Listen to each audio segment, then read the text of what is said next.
Good morning, all. Today I woke up early and I'm showing all around. It's where actually the time is 6:10 actually. Still, they have not off the light. Now they might off the street lights and all. So that's when I have started. I was showing all around, and then I am actually why I have got up early. I am not a early riser. I always get up very late. Usually it's up after 8. That's my morning. Before 8, it happens only when I have or when there is emergency, or else of course I will never get up before 8. At least after 7:30 I will get up and I will start my work. So this is today. You will be surprised, and why always when she gets up late, why she has got up early today. So I'm trying to build some good habits. I meant to say, see, when I get up early, I get some time for myself. If I don't get up early, time for myself doesn't mean that I want to stay away from my family. No, I wanted enough family time also.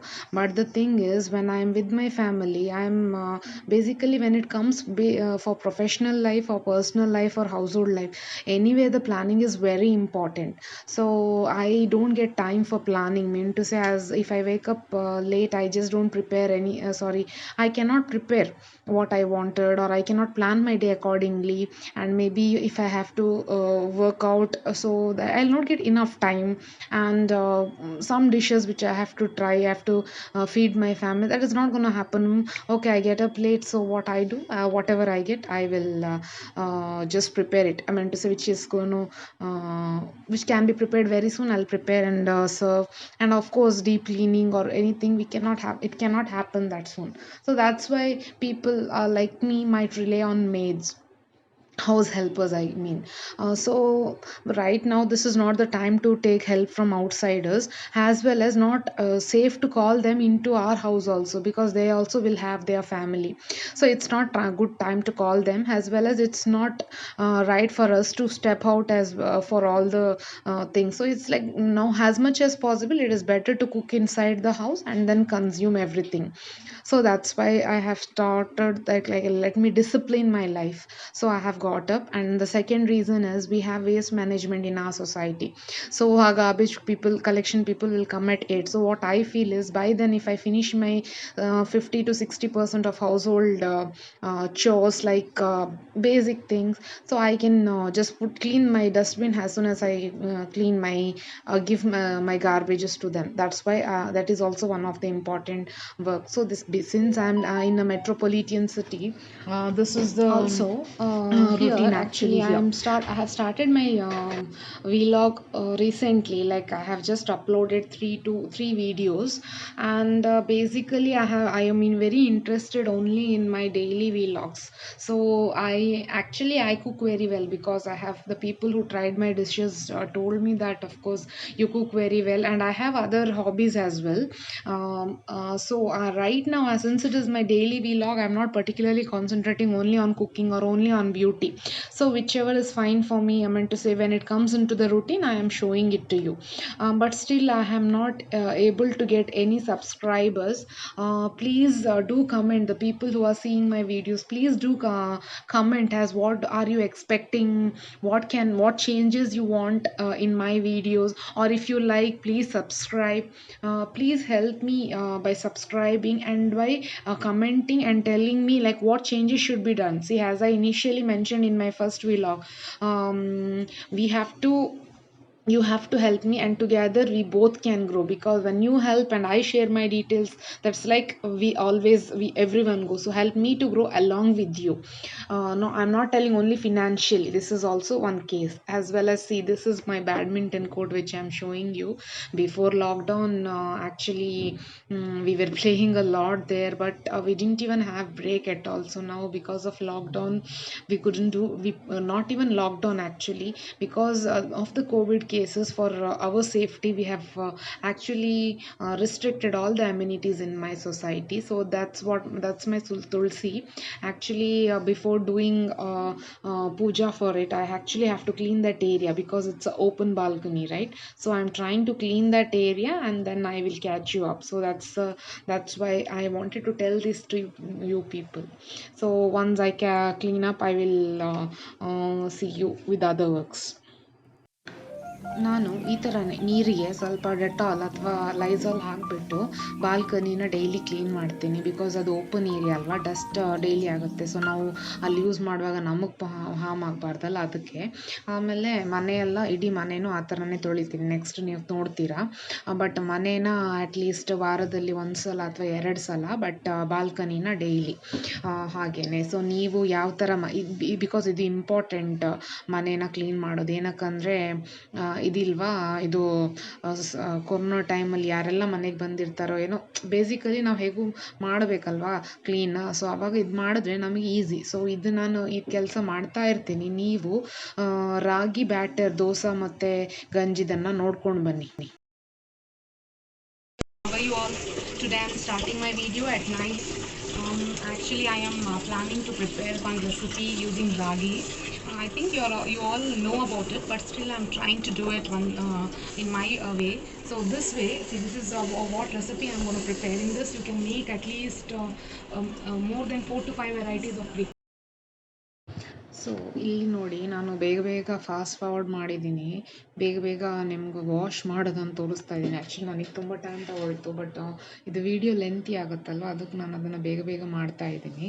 ಅದನ್ನು ಚೆನ್ನಾಗಿ ತೊಳಿಬೇಕು. Because ರಾಗಿ ಇದೆ ಅಲ್ವಾ, ಅದು ತುಂಬ ಯಾವುದೇ ಅಂಗಡಿನ ತೊಗೊಂಡು ಬಂದರೂ, ಚೆನ್ನಾಗಿರೋ ತೊಗೊಂಡು ಬಂದ್ರೂ ವಾಶ್ ಮಾಡೋದಂತೂ ಮಾಡಲೇಬೇಕು ಕ್ಲೀನಾಗಿ. ಅದಕ್ಕೆ ನೋಡಿ ಒಂದು 2-3 ಸಲ 4-5 ಸಲ ತೊಳಿತೀನಿ, ಆಮೇಲೆ ಸೋಕ್ ಮಾಡ್ತೀನಿ. ಸೊ ಅದಕ್ಕೋಸ್ಕರ ಚೆನ್ನಾಗಿ ತೊಳೆದ್ಬಿಟ್ಟು ಕಡ್ಡಿನೆಲ್ಲ ಆದಮೇಲೆ ತೇಲತ್ತಲ್ವ, ಅದನ್ನ ತೆಗೆದುಬಿಟ್ಟು ಮತ್ತೆ ಫಿಲ್ಟರ್ ಮಾಡಿ ಚೆನ್ನಾಗಿ ತೊಳೆದು ಅದನ್ನು ಸೋಕ್ ಮಾಡೋಕ್ಕೆ ಬಿಡ್ತಾಯಿದ್ದೀನಿ. ಸೊ ಇವತ್ತು ನಾನು ಈ ಥರ ಕ್ಲೀನ್ ಮಾಡಿ ಸೋಕ್ ಮಾಡ್ತೀನಿ. ಆಮೇಲೆ ನಾಳೆ ಬೆಳಗ್ಗೆ ಅಥವಾ ಮಧ್ಯಾಹ್ನ ಅದನ್ನು ಗ್ರೈಂಡ್ ಮಾಡಿ ಫರ್ಮೆಂಟ್ ಮಾಡೋಕ್ಕೆ ಇಡ್ತೀನಿ. ಸೊ ಇದರಲ್ಲಿ ಮೆಷರ್ಮೆಂಟ್ ಎಷ್ಟು ಅಂದರೆ, ಬೇಸಿಕಲಿ ನಿಮಗೆ ನೀವೀಗ 3 ಮಂದಿ ಅಂತ ತಿಳ್ಕೊಳ್ಳಿ. ಒಂದು ಸಲ ಮಾಡುವಾಗ ನೀವೇನು ಮಾಡ್ತೀರಾ, ಇಡ್ಲಿಗಂದರೆ 3 cups of rice, 1 cup of urad dal, ಆಮೇಲೆ 1 cup ಆಫ್ ಪೋಹ. ಸೊ ನಾ ಇದಕ್ಕೆ ಏನಂದರೆ ಸಿಂಪಲ್, ಏನು ಗೊತ್ತಾ, 3.5 cups ಆಫ್ ರಾಗಿ, ಆಮೇಲೆ 1 ಅಥವಾ 1.5 cup ಅಷ್ಟು ಇದು ಏನು ಉದ್ದಿನಬೇಳೆ, ಆಮೇಲೆ 1-1.5 cup ಅಷ್ಟು ರೈಸ್. ಸೊ ಇದರ ಮೆಷರ್ಮೆಂಟ್. ಸೊ ಇದರಲ್ಲಿ ನಾನು ಆ ಥರ ಹಾಕಿಬಿಟ್ಟು ಎಲ್ಲನೂ ಚೆನ್ನಾಗಿ ವಾಶ್ ಮಾಡಿ, ಆಮೇಲೆ ಒಳ್ಳೆಯ ನೀರಲ್ಲಿ, ಇದು ನಮ್ಮ ಫಿಲ್ಟರ್ ನೀರಲ್ಲಿ ಅದನ್ನು ಸೋಕ್ ಮಾಡ್ತೀನಿ. ಸೊ ಚೆನ್ನಾಗಿ ನೆನೆದ್ರೆ ನಿಮಗೆ ಸಾಫ್ಟ್ನೆಸ್ ಬರುತ್ತೆ, ಏನು ಪ್ರಾಬ್ಲಮ್ ಇಲ್ಲ. ಅಷ್ಟೇ ಮೆಷರ್ಮೆಂಟಲ್ಲಿ ನೀವು ಮಾಡ್ಕೋಬೋದು ಚೆನ್ನಾಗಿ ನೆನೆದ್ರೆ, ಇಲ್ಲದಿದ್ರೆ ಇಲ್ಲ. So yesterday I had soaked ragi and rice, black gram, and that's all, rice and black gram. So ನಿನ್ನೆ ನಾನು ರಾಗಿ ದೋಸೆ ಅಂದರೆ ರಾಗಿಯಿಂದ ಮಾಡೋ ರೆಸಿಪೀಸ್ ಹೇಳ್ತೀನಿ ಅಂತ ಹೇಳಿದ್ದೆ. ಫಸ್ಟ್ ಆಫ್ ಆಲ್ ನಿಮಗೆ ಡೌಟ್ ಇರ್ಬೋದು, ನಾನು ಏನಕ್ಕೆ ಜಾಸ್ತಿ ಕುಕ್ಕಿಂಗಿಗೆ ಇಂಪಾರ್ಟೆನ್ಸ್ ಕೊಡ್ತೀನಿ ಅಂತ. ಸೊ ನಾನು ಜಾಸ್ತಿ ಕುಕ್ಕಿಂಗಿಗೆ ಏನಕ್ಕಂದರೆ, ನಾನು ಬೇಸಿಕಲಿ ಇದು ನಂದು ರುಟೀನ್ ವಿಡಿಯೋ. ಸೊ ನಾನು ಕುಕ್ಕಿಂಗ್ ವಿಡಿಯೋ ಅಲ್ಲ. ಸೊ ನಾನು ಇವಾಗ ನಾನು ಬೇರೆ ಬೇರೆ ಕೆಲಸಗಳ ಜೊತೆ ಇದನ್ನು ತೋರಿಸ್ತೀನಿ. ಸೊ ನಾನು ರುಟೀನ್ ವಿಡಿಯೋದಲ್ಲಿ ಇದನ್ನು ಅಡಿಷ್ನಲ್ ಆಗಿ ನಾನು ತೋರಿಸ್ತಾ ಇದ್ದೀನಿ ಅಷ್ಟೇ, ಹೊರತು ಬೇರೆ ಏನಿಲ್ಲ. ಸೊ ಇದು ಆ್ಯಕ್ಚುಲಿ ಆಯಿತಾ ತೋರಿಸ್ಬೇಕು ಅಂತಿದ್ದೆ. ಆವಾಗ ನಾನು ಕಷಾಯ ಮಾಡಿದ್ದೆ ಅಲ್ವಾ, ಸೊ ಅದೇ ಕಷಾಯ ಇದು. ಆ್ಯಕ್ಚುಲಿ ಇಷ್ಟು ಗ್ಲಾಸನ್ನು ಮಾಡಿದ್ದೀನಿ, ನನಗೊಬ್ಳಿಗಲ್ಲ, ನನಗೆ ಮತ್ತು ನನ್ನ ಹಸ್ಬೆಂಡ್ಗೆ ಮತ್ತು ನನ್ನ ಮಗನಿಗೆ ಅದು. ಸೊ ಇದನ್ನು ಇವಾಗ ನಾವು ಕುಡಿತೀವಿ. ಸ್ವಲ್ಪ ಆರ್ಲಿಕ್ಕೆ ಬಿಟ್ಟಿದ್ದೀನಿ, ಸ್ವಲ್ಪ ಆರಿದ್ರೆ ಚೆನ್ನಾಗಿರುತ್ತೆ. ಬಿಕಾಸ್ ಅದು ಕಹಿಯಾಗಿರುತ್ತಲ್ವ. ಸೊ ಕಹಿಯಾಗಿರುವಾಗ ಚೆನ್ನಾಗಿರೋದಿಲ್ಲ, ಅದಕ್ಕೋಸ್ಕರ. ಆಮೇಲೆ ನಿನ್ನೆ ನಾನು ರೈಸ್ ಮತ್ತು ಉದ್ದಿನಬೇಳೆ ನೆನೆ ಹಾಕಿದ್ದೆ, ಆಮೇಲೆ ರಾಗಿನೂ ನೆನೆ ಹಾಕಿದ್ದೆ.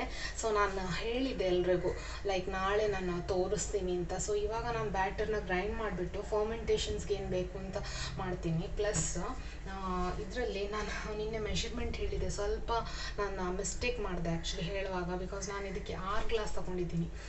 ಇದು ಏನು 6 ಅಲ್ಲ, ಇದರಲ್ಲಿ 7 ಗ್ಲಾಸ್ ರಾಗಿ ಇದೆ, ಇದರಲ್ಲಿ 2 ಗ್ಲಾಸ್ ರೈಸ್ ಇದೆ, ಆಮೇಲೆ ಒಂದು ಕಾಲು ಕಪ್ಪಷ್ಟು ಉದ್ದಿನಬೇಳೆ ಐತೆ.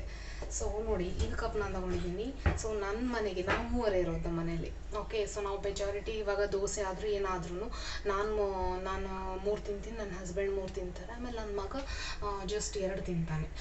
ಇಡ್ಲಿ ಅಂದರೆ ಓಕೆ, ನಾವು ಜಾಸ್ತಿ ಅಂದರೆ ಒಂದು 27 ಇಡ್ಲೀಸ್ ಒಂದು ಸೆಟ್ಟಿಗೆ ಮಾಡ್ತೀವಿ.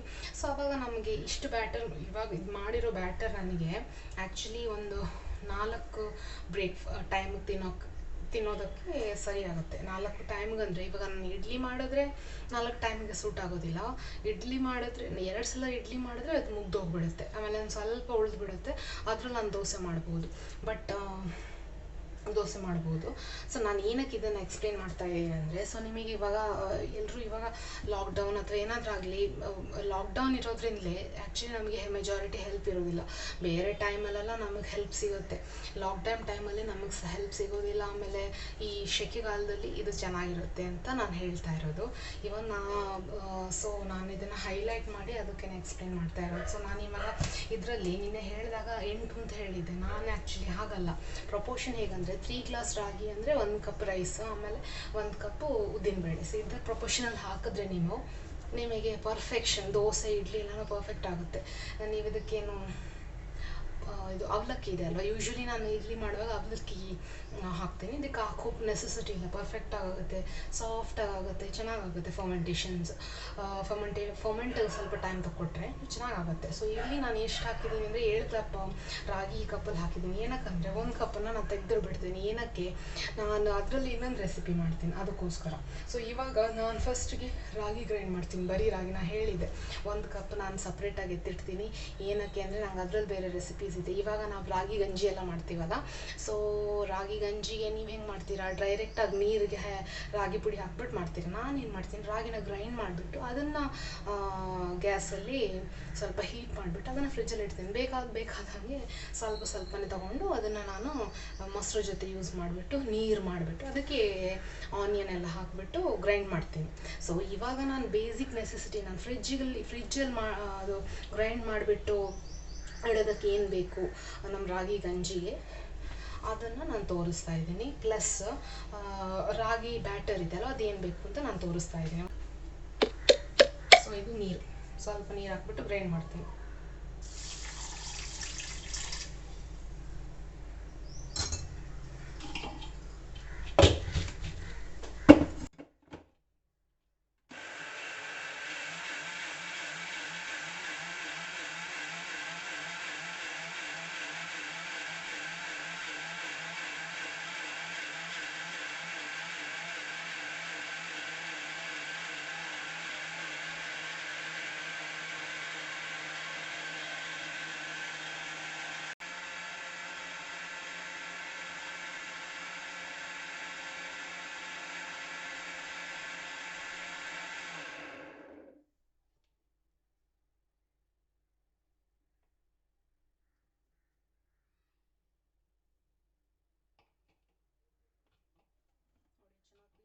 ಇದನ್ನು ನಾನು ಹಾಕ್ತೀನಿ ನೋಡಿ.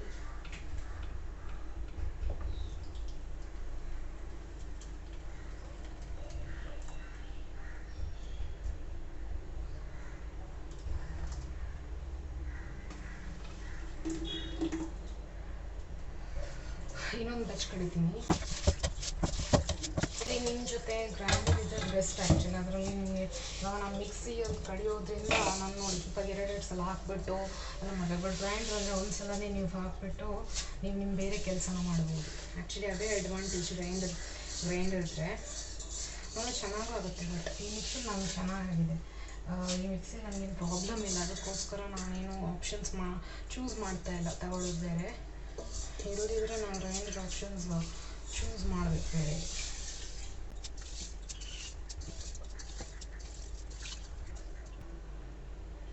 ಸ್ವಲ್ಪ ನೀರೈತೆ, ಅದನ್ನ ಚೆಲ್ಬಿಡ್ತೀನಿ.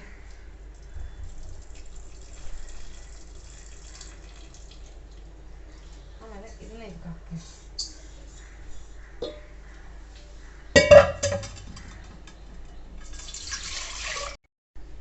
ನೋಡಿ ಫೈನ್ ಪೇಸ್ಟ್ ಆಗಿದೆ.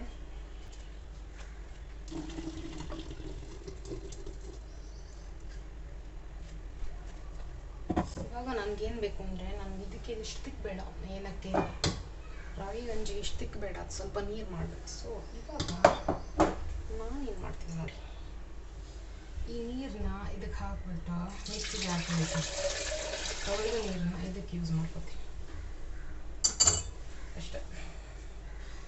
ಸಿಂಪಲ್ ಟ್ರಿಕ್ಕು, ಏನು ದೊಡ್ಡದೇನಿಲ್ಲ, ಬಟ್ ನಿಮಗೆ ಹೆಲ್ಪ್ ಆಗ್ಬೋದು ಅಂತ ನಾನು ಹೇಳ್ತಾ ಅಷ್ಟೇ. ಸೊ ಇದು ಚೆನ್ನಾಗಿ ನೀರು ಹಾಕಬೇಕು.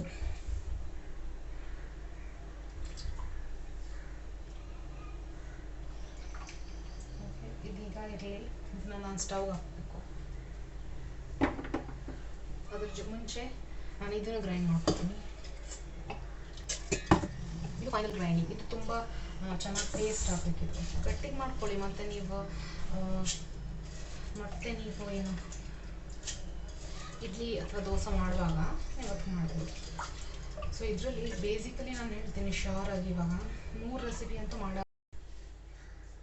ನೀರು ಹಾಕ್ಬಿಟ್ಟು ಗ್ರೈಂಡ್ ಮಾಡ್ತೀನಿ. ಓಕೆ,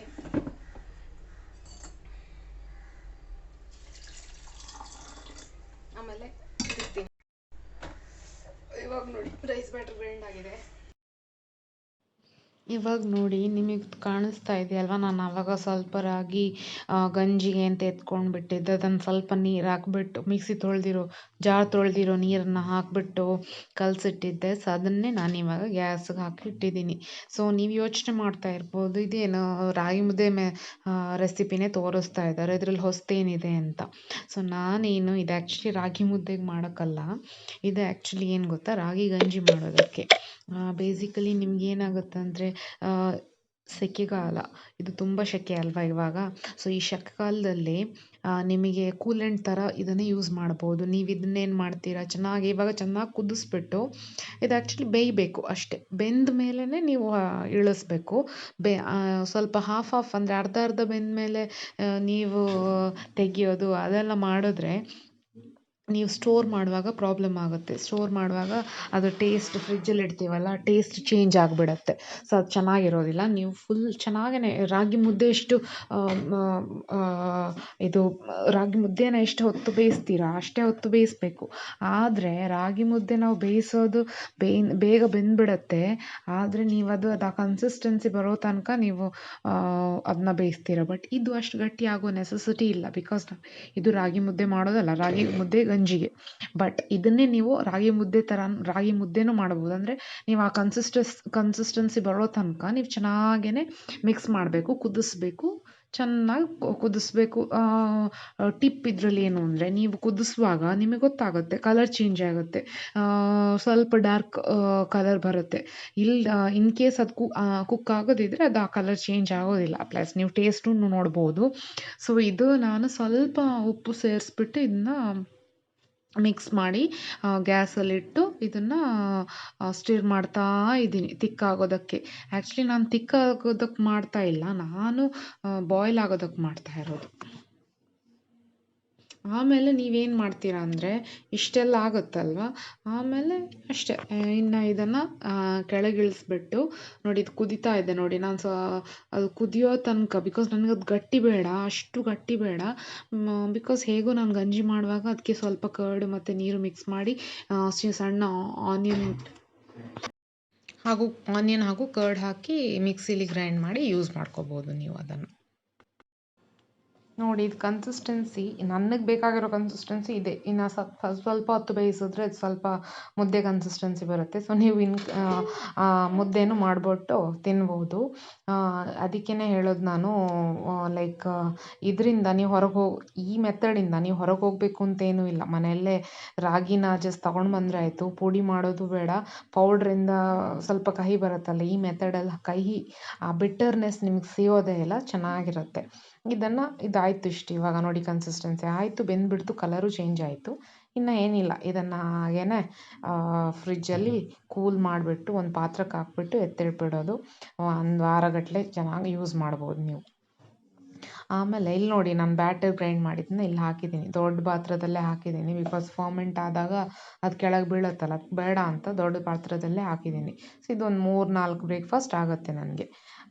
ಇದರಲ್ಲಿ ಒಂದೇ ಒಂದು ಡಿಸಡ್ವಾಂಟೇಜ್ ಏನು ಅಂದರೆ, ನಾವು ಕಡಿತೀವಲ್ಲ ಮಿಕ್ಸಿಯಲ್ಲಿ, ಅದು ನೋಡಿ ಫುಲ್ಲು ವೈಟಾಗಿ ರಟ್ಟೆ ಇಡುತ್ತೆ. ನಿಮ್ಗೆ ಇನ್ ಕೇಸ್ ನಿಮ್ಮ ಮನೆ ವೈಟ್ ಇದ್ದರೆ ಓಕೆ, ನೋ ಪ್ರಾಬ್ಲಮ್. ಬೇರೆ ಕಲರ್ ಇದ್ದರೆ ಉಜ್ಜೋದು ಕೆಲಸ ಇದು.